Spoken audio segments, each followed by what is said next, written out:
guys, welcome to the show. Today I have a very special guest, Travis Dickinson, and we're going to be talking about his latest book, Wandering Toward God, Finding Faith Amid Doubts and Big Questions. So this book is essentially about doubt, when Christians doubt. And it's very interesting. And we're going to talk about this book. Travis Dickinson is a professor of philosophy at Dallas Baptist University. He has taught courses in philosophy and Christian apologetics for over 20 years and has done apologetics and evangelism in more than 35 countries. Welcome, Travis Dickinson. Well, thanks so much. It's good to finally have you on. I'm excited to talk about your book, Wandering Towards God. Toward God. I keep saying towards. Wandering Toward God. And this book, is essentially about doubt. And let's begin with your crisis of faith. When you entered seminary, you had some crisis. Can you talk about that? Tell us that story. Yeah. So the real brief background of that, for sure, is that I just grew up in a very, very Christian setting. So it was a ministry. I grew up in a ministry setting where that was actually started by my great grandfather. Wow. And so there's a little pressure on a kid to believe in particular ways in that setting. We were in church every time the doors were open, youth group, Sunday school, retreats, camps, mission trip, kind of, you name it. I had, whatever the church had to offer pretty much at this stage. And I went through Bible college, in fact, and then got into seminary. And it was for the very first time I genuinely asked the question, why? Why believe this is true? Do I have good reasons for it? I realized I really didn't. And it was just kind of this big crisis. I think it came for me, it was a religion course, and we were kind of beating up, as we do sometimes as Christians, beating up other religious traditions. And I felt like we were giving Christianity a pass. And what I realized is that that's really just me. I've been giving Christianity a pass my whole life. And so that, that sort of classic question of, well, what if I had been born into a Muslim country or a Muslim family, that kind of thing. And yeah, it just threw me into this crisis of doubt and so on. So that was the setting for sure. And so did that crisis resolve itself? How did it resolve? It did. Yeah. So thankfully I'm not still in it. Good. Yeah. No, for me, it was, again, part of my worry, part of the reason to write the book was because so many people, I think, hit that crisis mode and they just check out. Especially people, from my experience, because I got saved much later in life. Yeah. But from my experience, it's usually kids like who grew up in the church and all what you just said. It's that kind of like coming to terms with finally making the faith your own and really understanding it and being born again. And which is, by the way, this is doubt. This doubt is very much different from deconstruction. So let's deconstructing your faith. So it's very different. Doubt is healthy. Deconstruction is not. But so anyway, so where was I? So I in that, instead of walking away, instead of just sort of jumping ship, it was important to me because one of the things that I didn't actually know is I didn't know it was false either. It was just sort of this place where I didn't know if it was true. I didn't have good reasons to think it was true, but I also didn't have good reasons to think it was false. And so I had to lean into it and really kind of, what I say in the book, and totally steal from Dallas Willard, is that we need to doubt our doubts and really lean in and investigate and not let our doubts win just because they're there. Right. They really, on my view, they need evidence. They need good reasons to be effective. And again, I didn't have those, but I had the doubts. And so I had to lean into them. And in my case, what I found is, a lot of answers. So, and that there were good answers to these questions of, apologetics. And that's really where I kind of got into all that. Yeah. So basically, was this during seminary where your doubts subsided?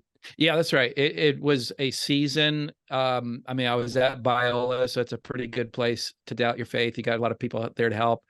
Though I actually kind of went at it alone. And I've talked about this a lot because I think doubts kind of make you feel alone in some ways. They're kind of isolating. You kind of think, oh, I've found this thing that nobody else has noticed. And a lot of people doubt alone.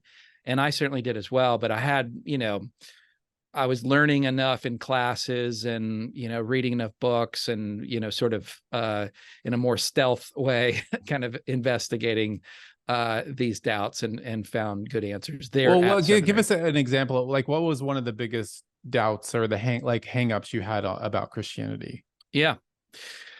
I think it was that I wasn't sure there was good evidence for the specific Christian claims. That's what I was really doubting, because I was again in this sort of religious studies course, and so I was hearing the claims of other religions and thinking, well, I would probably just buy those if I was, in that household or in that culture. And so for me, it was leaning into kind of the historical evidence for the sort of paradigmatic Christian claims, and finding answers within that, right? Yeah, and I can of course lay some of that out if desired, but yeah, well, we'll get into that in a little bit, but and what's the difference between doubt and unbelief? You talk about this in the book. Yeah, so unbelief, right? With doubt, one of the points that I stress is that we still believe, right? If you're doubting your faith, like you're doubting something you in fact believe still. It's really, you're kind of in that midpoint if you're doubting, because it really wouldn't make sense to say you're doubting if you no longer believe. And so I think it's important to sort of tease those apart to say, because I think there's a lot of misunderstanding about this too. So that we think of doubt as like it's sinning, or it's necessarily wrong, or whatever. And I do think, like, of course, there's a place in which we can get to, it can manifest that way. And of course our doubts could sort of, have their way with us where we arrive at that place of unbelief. But when we're in a place of doubt, we still believe. And so one of the things that's really important to me is, and I tell this to, becoming the doubt guy in some ways, I have people that will show up or shoot me an email, or, even students here on campus will come by. And one of the things I want to say is, and say to your listeners too, for anybody that's struggling with doubt or talking to people that struggle with it, is I think we need to hang on. Like the initial thing I say, I mean, it's a little bit like, I'm not saying hang on no matter what, but I just think it's really important to hang on and sort of let out some of that emotional charge that is often there when we find ourselves in a place of doubt, because we feel like we're doing something wrong, or we feel, we're in we call it a crisis after all. Mm-hmm. And I think we just have to sort of put it in its place a little bit and just understand this is a very normal experience when you ask questions. And I always make that point too, is that I'm not trying to get people to doubt their faith. So different from, some folks that like to talk about deconstruction and, they're online and they're usually hipsters of some sense or other, who are celebrating doubt. I'm not celebrating doubt. I'm not wanting anybody to doubt. Actually, I would prefer for no one to doubt, but I do think we need to ask questions. And so that's why, it's finding faith amid doubts and big questions, because I really think that's crucial to our Christian discipleship, is that we would ask those deep and difficult questions, and be curious and seek and so on. When one does that, though, I think that we will very often struggle with it a bit. And that's just all it is to doubt. Like, I don't think it's any more sort of mysterious than that. And it need not be any more charged up than that, in a way. So, and hang on for just a minute, like kind of take a breath, and then, doubt your doubts and start the investigation and figure out where you're going to fall on these things. Yeah, and you talk about the idea of this, the term doubting Thomas is not, it's not really that Right. accurate. Right.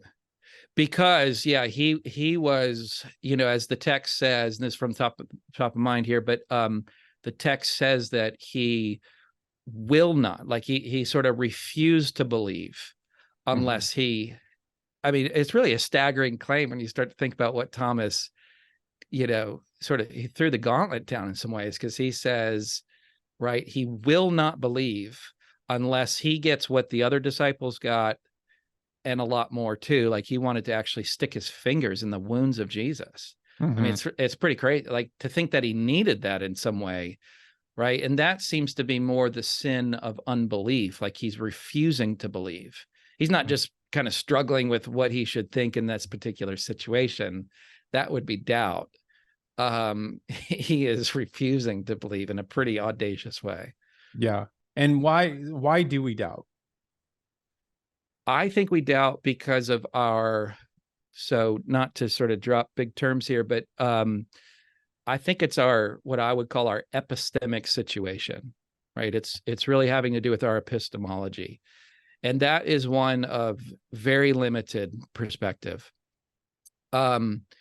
So, right, I love the passage in 1 Corinthians 13, 13:12. So it's the love chapter, but the last bit of it talks about our epistemic situation in our kind of like limited way. So it talks about us seeing through a glass dimly, like that. It compares our perspective to the world as seeing through a glass, or seeing by a mirror darkly. You know, different versions put it different ways, but all of it's getting across the same point, is that we just are in a sort of necessarily limited perspective. Like we don't know the truth. We don't have it all figured out. And so I think that gives rise to doubts, just because these are difficult questions. And I think there's, right, of course, there's all kinds of things warring within us, so that we have feelings and desires, and we have what we want to be the case, right? And we have what we're used to, what we grew up with. We have all those things sort of figuring in to sort of put us in a particular way. But if the truth is over here in some way, like we have to get there somehow. And that can be kind of this difficult journey. So I kind of, I like that. I mean, that's the title of the book, of wandering. Like we're kind of on this Christian journey towards towards truth, towards reality, towards God. Right. But there's going to be some precarious moments in that journey, most likely. Yeah, well, I mean, we worship an invisible God, so that that sometimes can be very, I mean, it is difficult, because we can't touch his his wounds like Thomas did. Right. And then you talk about the risk of doubt and the risk of certainty. Can you contrast those? And then I want to ask you about the certainty part. Okay. So I do think, like, there is a risk here. Like, sometimes people are worried about, they're worried about doubt. And I think rightfully so, because there is a risk to it. Like there is a risk of sort of leaning into these things. Right. Because in some ways, my greatest fear with, talking about doubt and writing a book on the topic and so on, is that someone's going to tell me like, hey, thanks for telling me to lean into doubts, because I no longer am a Christian. So there is a risk there. I just have to be honest about that. It could be the case that you lean into your doubts and you find that the doubts are actually quite plausible and quite reasonable. Now, that has not been my experience at all. In fact, as I've leaned into my doubts and questions and, sort of subsequent to that time in seminary, went full on towards the PhD and to an academic career and things like that. So I've really tried to make it a point of my life to look at the hardest and most difficult questions that there are, in their most technical expressions, even, right? Popular level, yes, but also in the more technical expressions. And I just have to say that I think Christianity comes out really, really well. Like I find that there are really good answers to the, really difficult questions like the problem of evil. Mm-hmm. In fact, I think there's so many, like I've been just blown away by how many what I call pastoral points there are as it relates to the problem of evil, that it kind of like there's a way to do it that's purely academic and real philosophical and so on.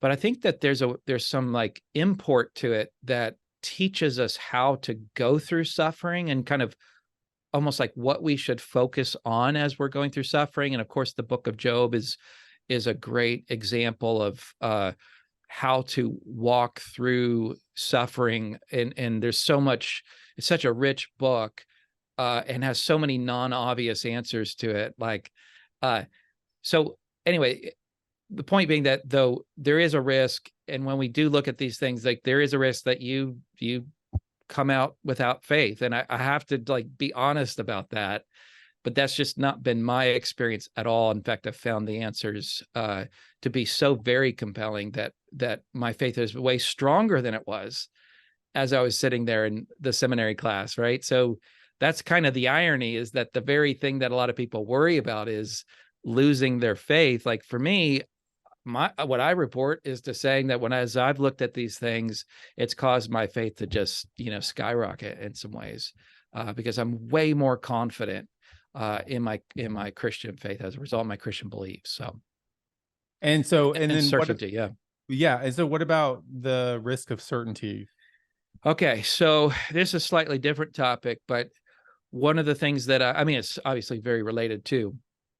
One of the things that I'm worried about, and I think about a lot, is how many people do in fact walk away from at least the church, and many people are walking away from the faith too. But we've probably, many people have heard the statistics, right? It's something like 64%, I think Barna puts it at, that people are walking away from the church. And as Barna has dug into those reasons, many of those are because of doubts. Mm-hmm. They have intellectual doubts, or they're hit by contemporary science and they don't think that squares well with their Christian faith and so on. So a lot of these kids are walking away because of doubts. I think one of the things that doesn't help at all, in fact, I think is makes things far worse, is when we emphasize the need for certainty. Right. I've had youth pastors talk about certainty. I've had people along the way. In fact, I had a pastor one time that was the final question before membership was, are you certain that Christianity is true? And, asking a philosopher if they're certain about it, it's never going to go very well. But anyway, I have a whole chapter dedicated to this because, and I call it that certainty is a house of cards, because if we're sort of predicating our faith on what we call certainty, the problem is that all it takes for the certainty to come crashing down is just one question that we don't know how to answer and that we may feel like we can't answer.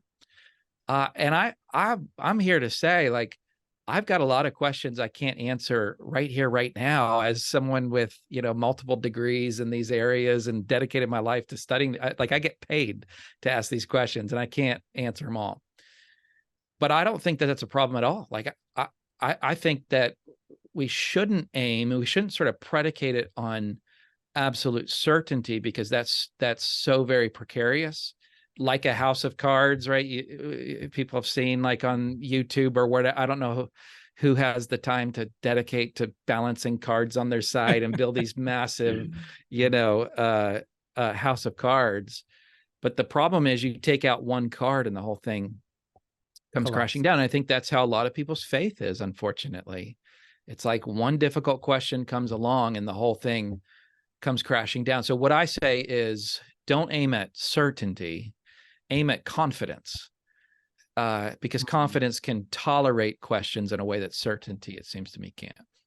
Well, I mean, I understand what you're saying, and this is the one pushback I would say about the certainty thing, because I think there is the possibility of certainty. And because Paul says in Romans, I think it's Romans chapter 8, he says the Spirit bears witness to our spirit that we are children of God. And so I think just in an experiential way, kind of in a subjective way, there is a possibility of certainty. And so I mean, for example, I'll just use my life. I mean, because I not only did I get saved late in life, but I had this radical road to Damascus encounter with Jesus.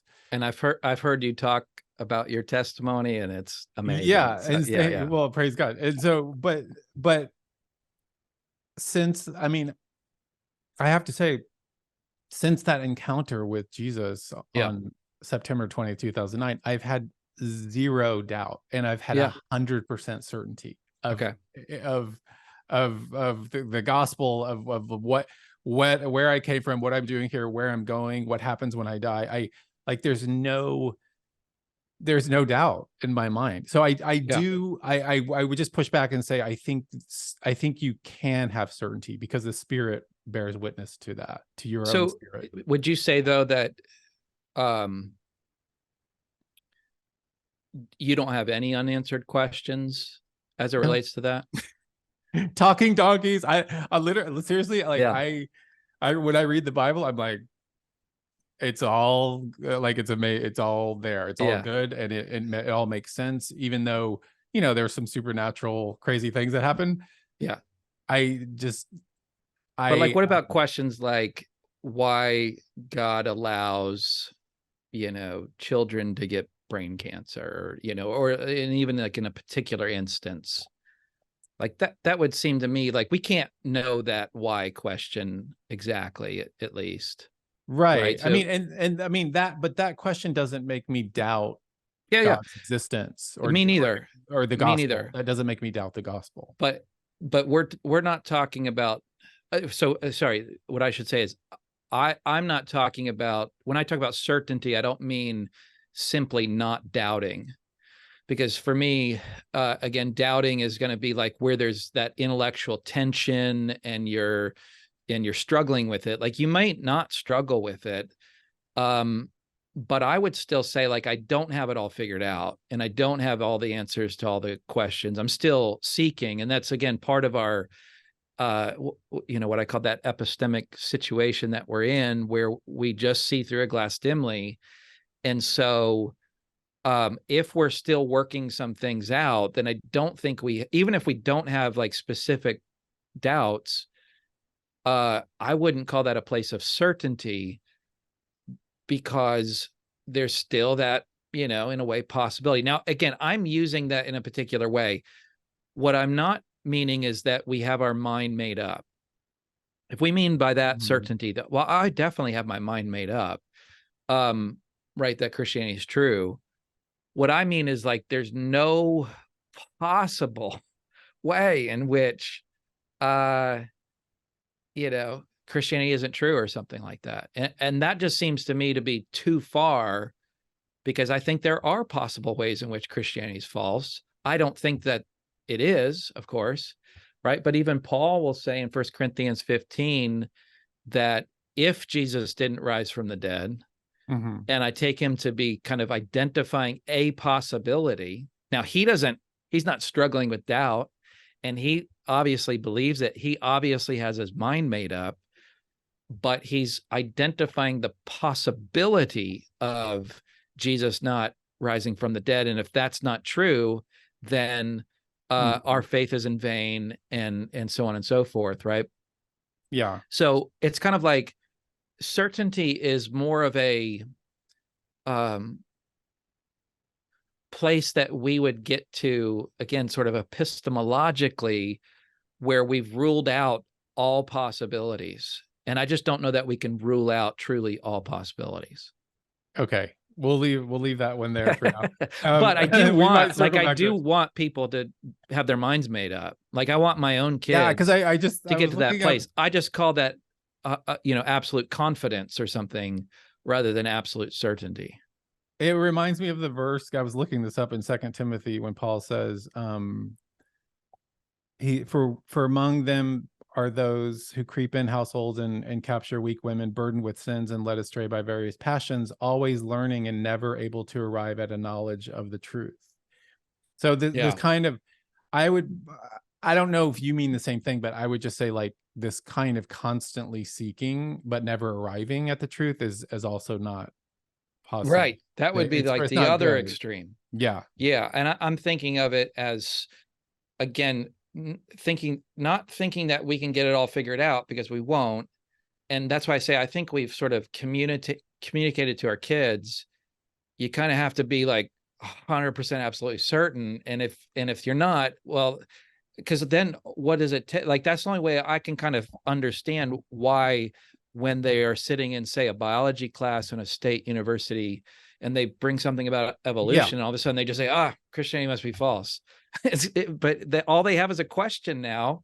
They don't have it all figured out. And that's where I say they need to, work towards confidence, not necessarily be burdened with the idea that you have to be 100% certain.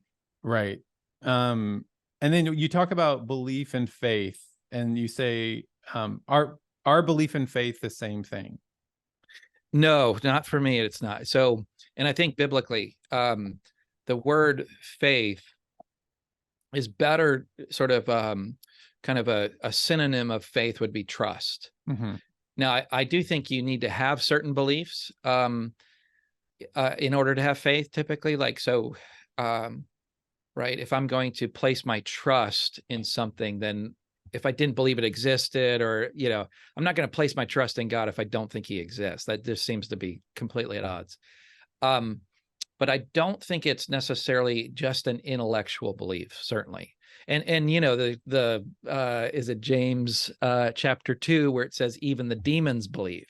Right. So, and they're not, of course they're not saved. So, and I wouldn't even say that demons have faith; they place their faith. So the distinction in Scripture is oftentimes, when it uses the word belief, it's believe in rather than believe that. Right. Where the mere intellectual state, okay, that's fine, and that's an important place to be, but we really ultimately want to aim at faith, which is believing in Christ, that we are trusting in Christ. We've sort of have our allegiance with Christ, not merely just believe. Like, beliefs, they come and they go. They're kind of easy to come by and so on. Again, not irrelevant, because a lot of what we're talking about is where we're doubting some belief or whatever. Mm-hmm. But faith is something far more. It's far richer. It's far bigger. I can kind of illustrate it this way. If say we're going bungee jumping. I don't know if people bungee jump these days anymore, but it seemed to be the rage back in the day. Yeah. They're going bungee jumping. It's one thing to believe that is going to work out pretty well, but it's a whole nother thing to take the leap. And I think that's the illustration between mere belief and faith. Right. Okay. That makes sense. Okay. And then you mentioned this, when because you had this crisis when you were at Biola. So talk about because you talk about the importance of being in community with doubt. Yes. Yeah. So it's what I didn't do well. I did not avail myself of the community, at least in all ways. So I think it's important that we don't doubt alone, because again, it's sort of like, it's too easy to get into our own heads and feel like, this is the smoking gun, that shows Christianity to be false. I've just discovered it. And sometimes even just articulating it or expressing that doubt that we're going through, or that sort of objection that we're looking at, is all it takes to kind of say, oh yeah, that's not as bad as it felt at first, or whatever. And then especially to have somebody who's a little further down the road, perhaps, Mm-hmm. That you can voice these to, and they can help you kind of, how reasonable the doubt is and so on. Like, that's just life-giving. Now, I think that people just don't always find themselves in a situation where they have somebody that they can, kind of walk through their doubts with. And so what I always say is like, man, but what we all do have is books. We all do have, like, figures that are out there that are, great podcasts like this one and many other podcasts that you can find that sort of help and information. So I think a community quite broadly in that sense that sometimes reading, Christians of old is sometimes the most powerful. I mean, I think C.S. Lewis has helped millions of people through their doubts. Yeah. And so you get into the book, you get into the evidences of God. And let's talk about a little bit about that. So you give several reasons, but talk about the objective moral standard that exists, standards that exist, and also humans have intrinsic value, the idea of humans having intrinsic value. Yeah, so I call these curious facts. I say that as we, because what I do, I sort of lay out how to think of doubt, how to sort of approach doubts, that sort of thing. And then in the later chapters, I try to say, okay, what are our reasons to believe? And hopefully it's helpful for those that are, genuinely in that place of doubt and needing some reasons to believe. And so I think I outlined 8 curious facts that all, again, I'm not trying to say this is just proof that Christianity is true, that there's not going to be lots of further questions and thoughts and ideas, and there's a lot more material that kind of works this way. But I thought that these are 8 facts that I just think we can't deny easily, at least. And yet kind of cumulatively putting them together, they all sort of point to the truth of Christianity. So one of which is that we all seem to believe in moral facts. And again, some people will deny it, but they'll deny it in a classroom. It's pretty difficult to deny it, consistently in your life. When someone steals their iPhone, that's what I was going to say. Outraged. When I steal your wallet, yeah. When I steal your wallet, let's see if you still think there aren't moral facts. And when you consider like just what's going on in the world right now with Hamas and Israel, we had protests. I mean, we're currently seeing protests here on both sides. I'm not weighing in on the politics here at all. I'm just saying, notice how, again, to the extent of violence, people will rise up for these moral causes. You go back to the, George Floyd, death, and you have these riots all across the country. Again, if we agree on those movements or not, all of them presume that there are such things as moral facts, right? These are moral causes where we think somebody has done something wrong or think somebody's done something right.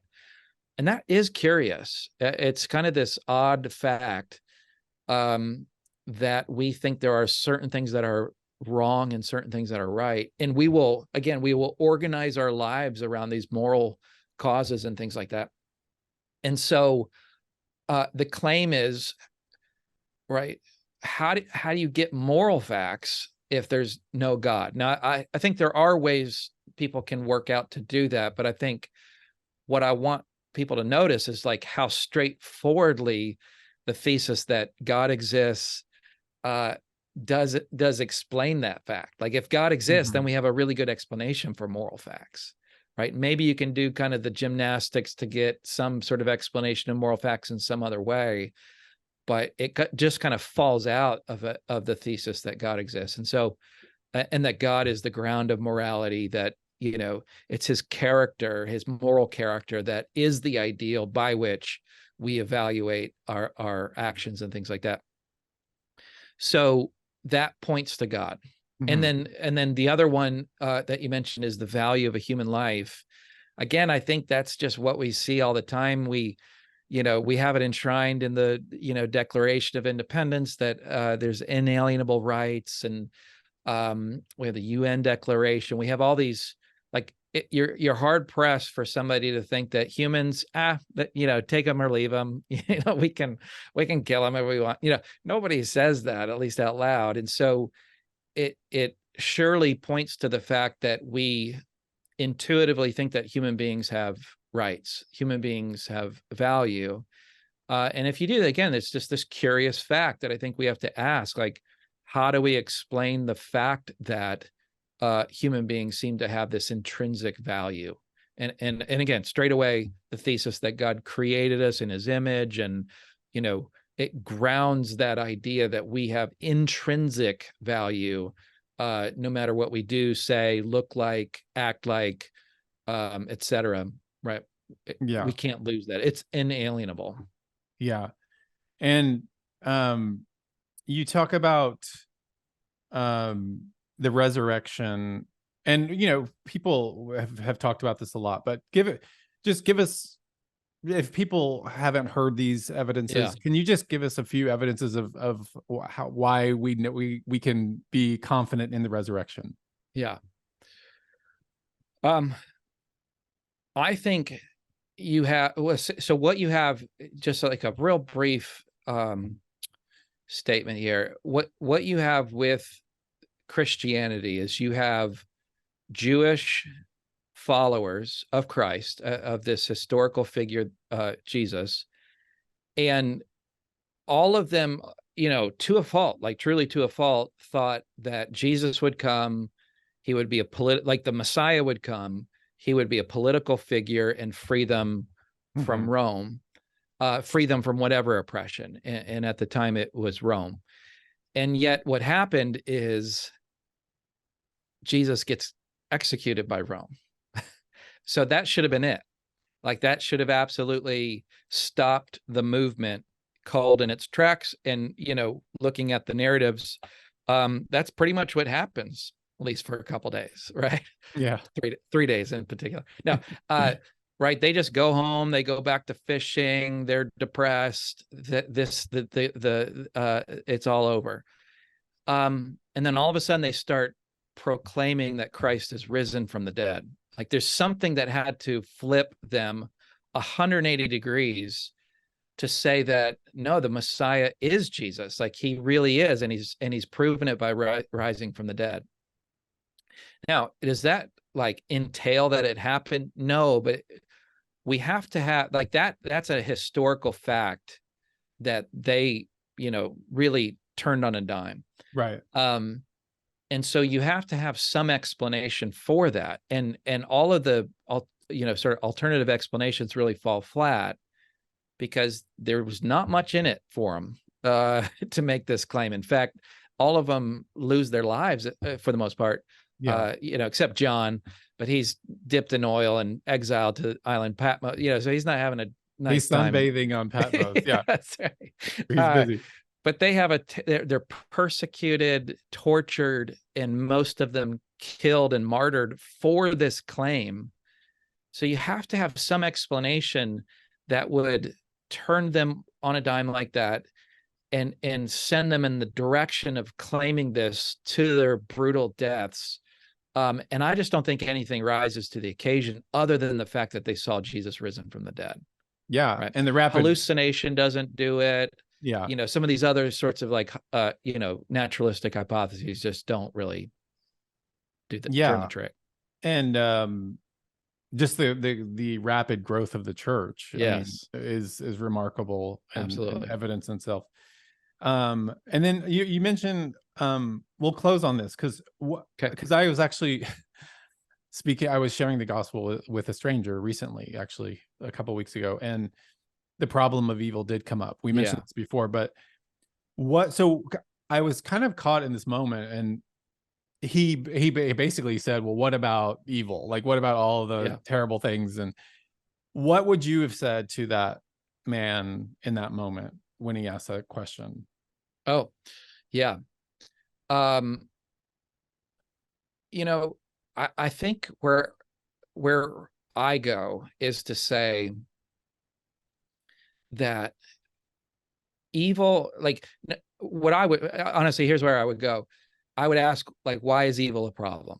And of course, somebody's going to, you know, and that's important to ask because it depends on what, there's a few ways you can go with why evil makes a problem for God.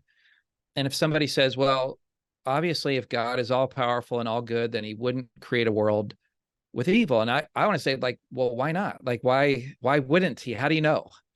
And if somebody thinks that there's just no way in which an all-powerful God could create a world that has pain and suffering and evil in it, then I just think that that's false.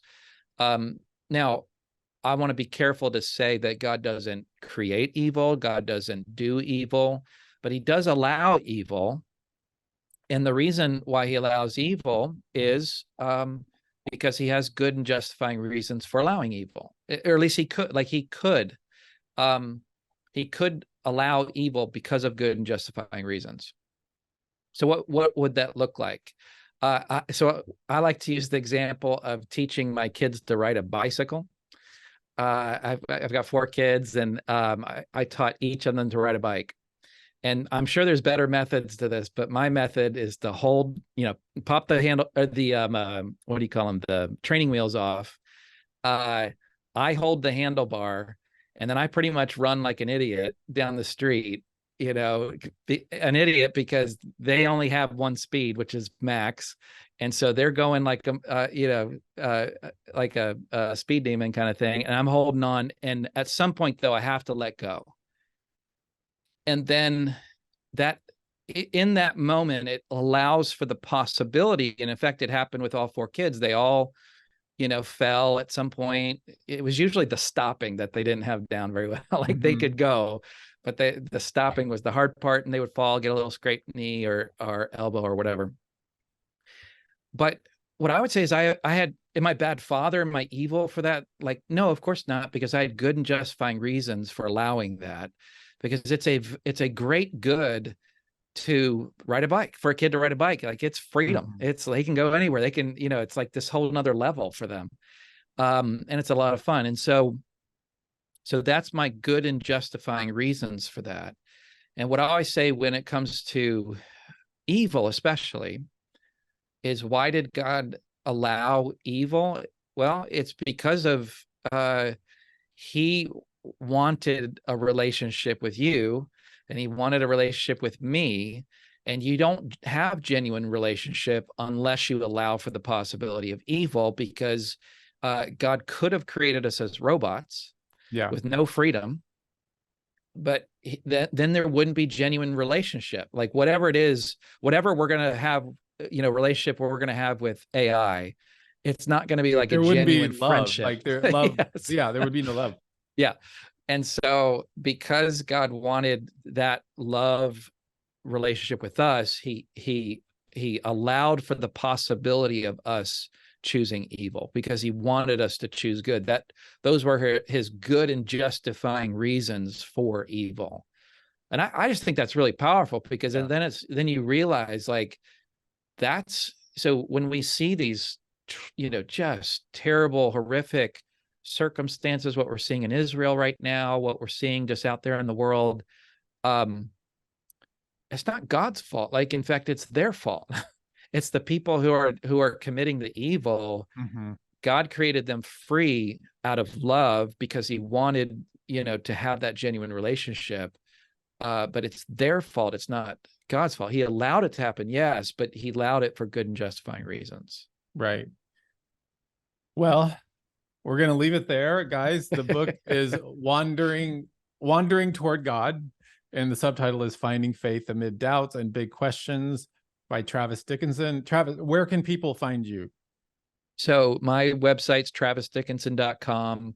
I do have a newsletter that I do. I try to do about once a month, called the Thinking Thoughts newsletter, where I give 3 thoughts. So what I'm kind of thinking about, and then I do a couple quotes and stuff, and you can sign up there, and you get a free book if you do.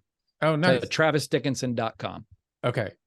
Well, and we'll link that below. Thank you guys for watching. Thank you, Travis, for being on the show. I appreciate it. Thank you so much. Appreciate it. All right. Thanks, guys. We'll see you next time.